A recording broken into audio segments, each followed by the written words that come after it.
I was born a twin, but I will die, an only child. Most people think my brother died in a fire 60 years ago. They are wrong. I killed him, not with my hands. I killed him with my silence. My name is Arthur.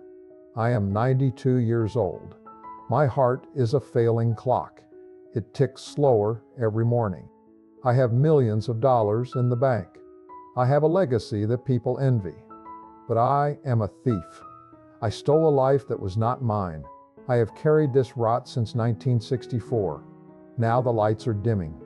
I cannot take this secret into the earth. I live in a town where people tip their hats to me. They see a successful man, they see a veteran, they see a pillar of the community. My children visit on Sundays. They look at my expensive paintings. They talk about their inheritance. They do not know their father is a ghost. They do not know their life was paid for with blood. I spend my days in a library filled with books I cannot read. The words blur. All I see is the smoke from a summer night in Ohio. All I hear is the sound of a dog that could not get out. The year was 1964. The air was thick with heat. I was 22. I was the golden boy of the family. I had the grades. I had the charm. My brother Thomas was different. He was quiet. He liked to fix clocks. He liked the way things worked. He was my shadow. We lived next to the Miller family. They were kind people. They had a dog named Barnaby. That dog was the heart of the block. He barked at the moon. He chased the kids. He was loved. I was not a kind young man. I was full of pride. I wanted to feel like I owned the world. On a Tuesday in July, I drank too much. I felt a dark spark in my mind. I wanted to see something burn. I wanted to see the power of a flame. I took our father's silver lighter. It was an antique. It had our name engraved in the metal. I walked to the edge of the Miller yard. The grass was dry as bone. I flicked the wheel. The flame was small. It looked like a jewel in the dark. I touched it to the tall weeds. The fire did not stay small. It jumped to the porch in a heartbeat. It climbed the walls like a living thing. I stood there frozen. I saw the orange light fill the windows. Then I heard the scream. It was not a person. It was the dog. Barnaby was trapped inside the mudroom. I should have moved. I should have kicked the door. But I was a coward. I ran. I ran until my lungs burned. I climbed through my bedroom window. I hid my face in my pillow. I listened to the town wake up. I listened to the sirens. I listened to the fire tear the night apart. The morning was gray with ash. The Miller house was a black skeleton. The neighborhood gathered at the fence. The dog was gone. The family had lost everything. The police found the lighter. It was sitting in the soot like a silent witness. My father recognized it immediately. He gathered us in the kitchen. He placed the lighter on the wooden table. He looked at us. His eyes were hard. He asked who took the lighter. He said, "A man is only as good as his word." The room was silent. I could hear the clock on the wall. I could feel the heat rising in my face.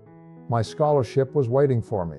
My future was bright. If I spoke, it would all vanish. I would be the boy who burned down a home. I would be the boy who killed a dog.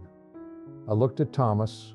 He looked back at me. He saw the sweat on my lip. He saw the way my hands shook.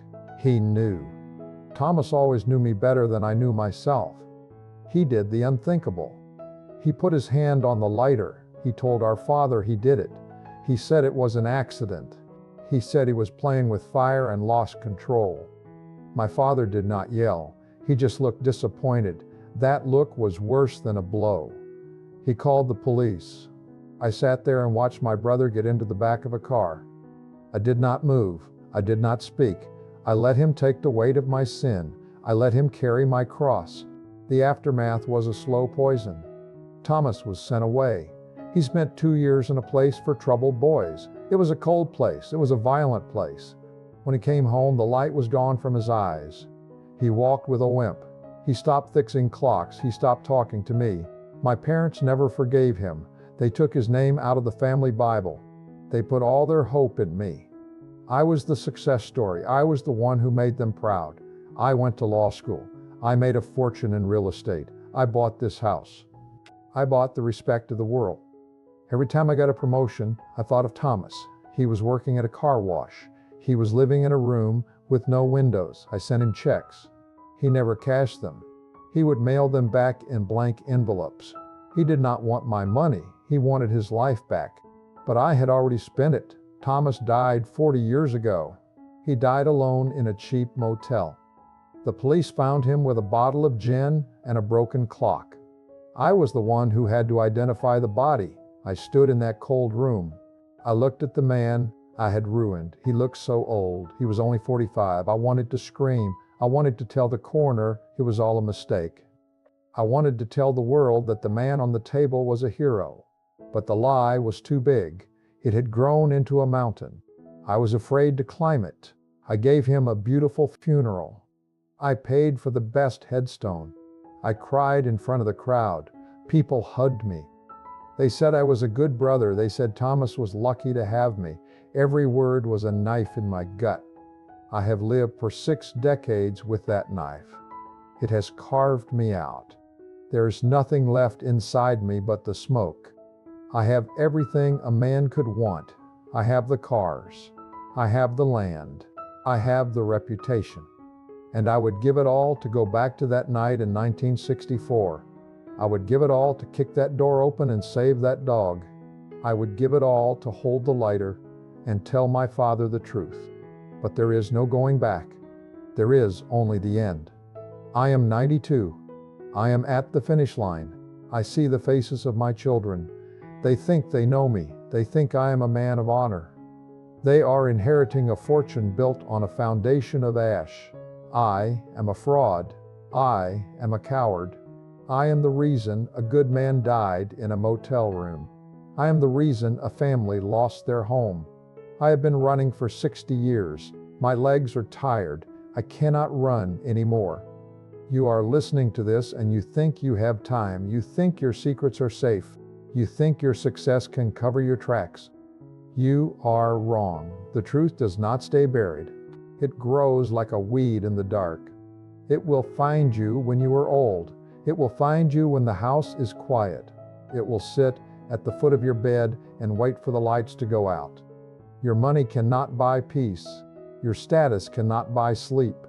If you have a secret, tell it. If you have a lie, break it. Do not wait for the end. Do not wait until your heart is a ticking bomb. The world might hate you for the truth. Your family might leave you. You might lose your job. You might lose your house. But you will be able to breathe. You will be able to look in the mirror without seeing a monster. I have lived 92 years. I have won every race. And I have lost my soul. I can feel the cold coming now. I hope Thomas is waiting. I hope he is holding that silver lighter. I hope he finally lets me tell him I am sorry. But I suspect the silence will follow me. I suspect the dark is filled with the sound of a dog that never came home. This is my final confession. This is the truth of Arthur. I am a millionaire. I am a success. And I am a dead man who forgot to die 60 years ago. Fix your life. Fix it while you still have the breath to speak. Do not end up like me. Do not wait for the silence to break you.